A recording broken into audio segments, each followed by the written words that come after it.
Here's one of the porches here. We had about 20 blankets piled up to keep us warm in the winter. It was a very cold winter that year for me. Mm-hmm. This is the water spigot that kept me alive. That was September 20th, 2015 was my last day. I drank. Apparently I had been hit. By who, I don't know. And I asked one of my friends on the porch to get me to a phone and dial 911. And I just knew I couldn't do this anymore. Along with not only the physical pain that I came to with, at the time dialing 911 was a desperate call for help. There was so much shame and guilt that's associated with alcoholism and drug addiction. And I really didn't know who to call. And at that point, when I got to Grady, I didn't know where I was going. I just knew I couldn't go back to the street anymore. I was like, just send me somewhere. I didn't know where to go. I remember walking to a shelter, my sister's house, not knowing. Somebody told me where it was. I remember walking in the rain, pouring down rain. I finally found it, and I'm thinking, oh God, I can get off the street. And I got there, and I knocked on a door, and finally somebody came and said, no, this isn't the process. You can't just come here from the street. You have to have a referral. And I said, well, where do I go? And I can't remember what they told me, but it just seemed an impossible task. Because where was I to go from there? Now what? Soaking wet, cold. I was like, do y'all have an umbrella? No, they didn't. Do you have anything to eat? No, ma'am. And I'll never forget that, because when I left there, I just felt so defeated. And where does a homeless person go? And I'll never forget those moments in my journey, to know what it feels like to walk these streets and have nowhere to go and not know who to call. But yeah, that was a tough day.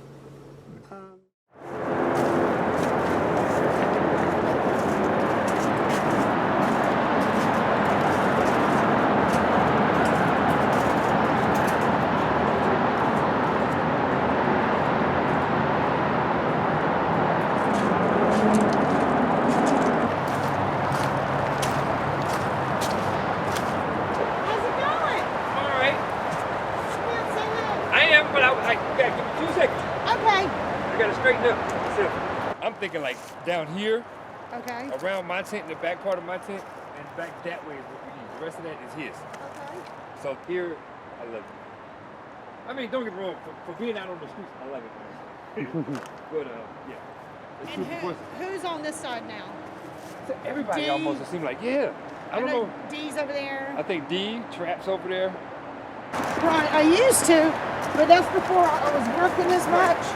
But now I'm back working full time. Oh, so wow.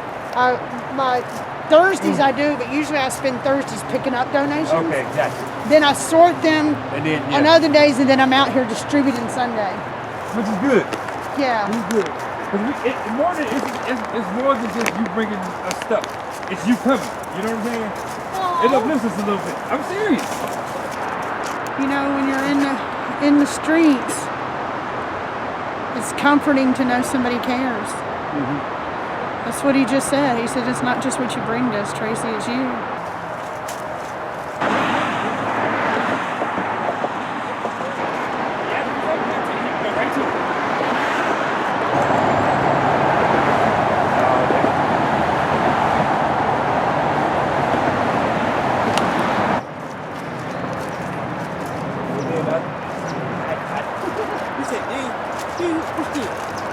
What's up? How you doing?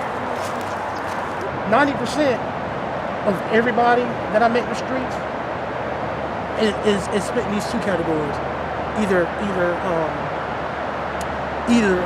mental illness and or drugs, and 10% is the rest of them is because they choose to be. Where other places do you go? Because I'm trying to find out. But you see, you only do it on Sundays, right? Right Once now, a week? because what I do in between, because I work full time, so in between, like I'm off today, and so there's a lot of stuff I do normally. I pick up donations, I get to my house, I sort them out, so I get some of each size when I come out. Okay. But picking up those donations, I have to go pick up, unload, and then I do things in between. Sometimes I get a phone call, somebody wants to go to rehab, or someone needs help getting to a doctor's appointment. There's certain things I do in between to try to help people, or they need ID. So my day for outreach, where I come and bring supplies to everybody, is Sunday. It's the day I dedicate to that. Okay. So that's where, and I have a lot of different places I go, but I can't hit all the camps in one day. That day, I've walked these streets. I understand the struggle, the challenges, and the pain. And today is about, by the grace of God, I'm clean, and I'm happy. But I'm happier by coming out and started doing things in the community and reminding me where I was and where, by the grace of God, I'm not anymore. But I remember what it's like to have clean socks. Oh yeah. I remember what it feels like to need a dry shirt. Yes. And I don't just like it, I love being that person able to help ease the struggle of a homeless person just for a minute. Thank you.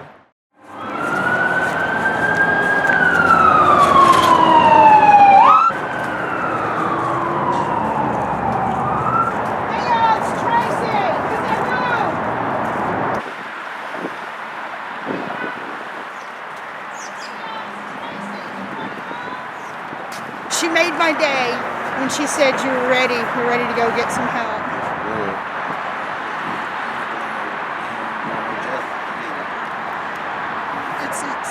It's hard out here. It's very hard. It's affecting your vision. It is. It's been sabotaged. Absolutely. I don't think you're alone in that. I've been there in my life before too. But here's the good news.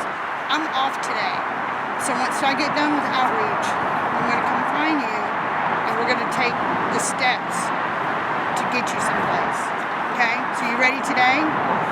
Okay. Then I'm going to do everything in my power to make this work for you, for us. Okay? You're not alone here. I'm going to take your hand. We're going to do this thing together.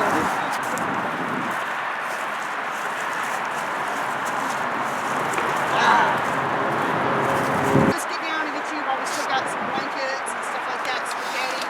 I want you to get clean socks because I've got enough. Has that been helping you? Yeah, keep it warm so I don't have to worry about it. Clean socks, sweatshirts, some coats, some blankets. You want to come down? I'll come down a little bit. Okay. Thank you.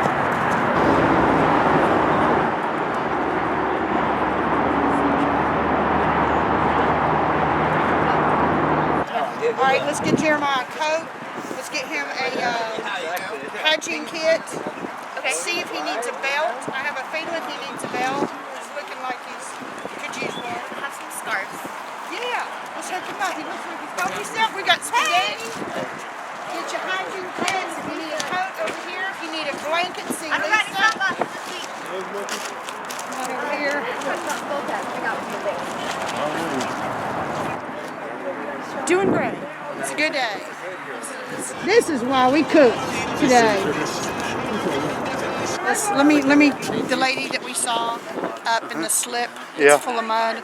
It looks like we're gonna have to go to her. So, can you get me a to-go container of food? Y'all want to help me?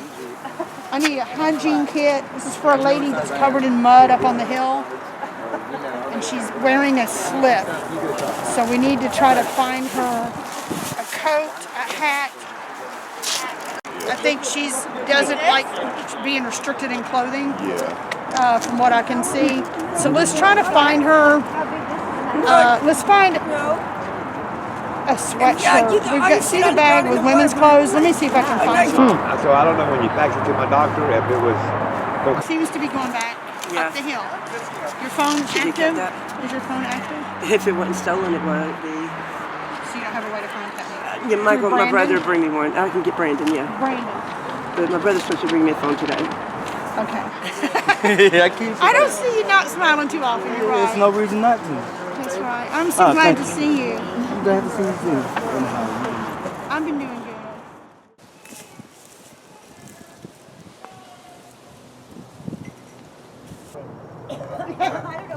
Always been that way. Yeah, thanks for looking out. Thank you so much. How are you? I'm good. I'm good. I'm glad to see you. You weren't here last week when I came by. Show me what you got. Show me your supplies real quick.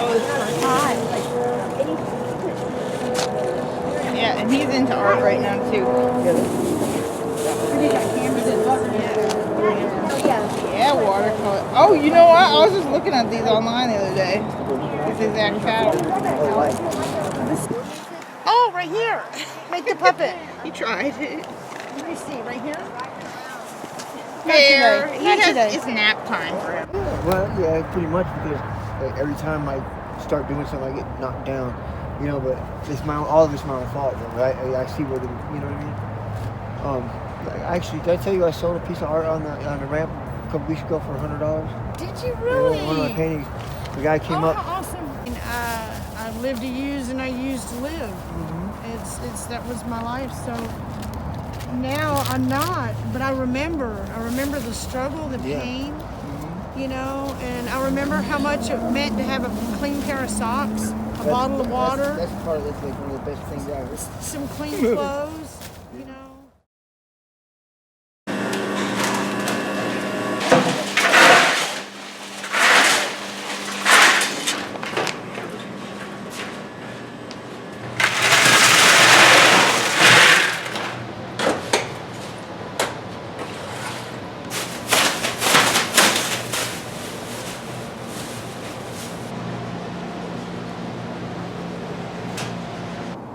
I got the job when I was in rehab. And been here ever since. Just didn't feel like flopping, you know, restaurant hopping. It was pretty scary when I first came here because I saw them carrying these big, heavy oval trays. And if that wasn't tough enough, how heavy the stoneware is that goes through the oven. I'm like, I don't know if I can do this. But I'm doing it. I've been doing it. Yeah, it is very physical. It is very tiring. But the customers are great. Like Sunday when they needed me to work Sunday night, I had a client who was like, Tracy, I'm ready. I need help. And I could not. I had to leave outreach and come to work. And it broke my heart. And I said, please call me tomorrow. And the call never came. It's such a small window of opportunity when you're dealing with someone addicted to drugs. When the courage, when they've hit what their personal bottom is to where they're ready for help. When they're sick and tired of being sick and tired. Unfortunately, that moment can pass all too quickly. And it did. I saw him. But he didn't mention anything else. And he's someone who's never really said a whole lot to me. He said more to me that day asking for help and telling me how tired. I listened to him. He said, I just can't. I'm tired. I don't want to be like this anymore. I don't want to be angry anymore. I don't, you know, he went on about what his personal issues were and what he felt were demons that he was dealing with and asking me for help. And it was really unexpected because he's someone who I've seen what we've been seeing for the last 4 to 6 months. And that was the time. It was that moment. And I don't have a team in place to step in when I cannot. So I'm working on that to where, because I myself can only do so much, you know. But it's tough. Like today and dealing with the client who's blind, I had to shut down communication as soon as I came to work. Because my phone can't be ringing and I can't be going hello and waiting on customers at the same time.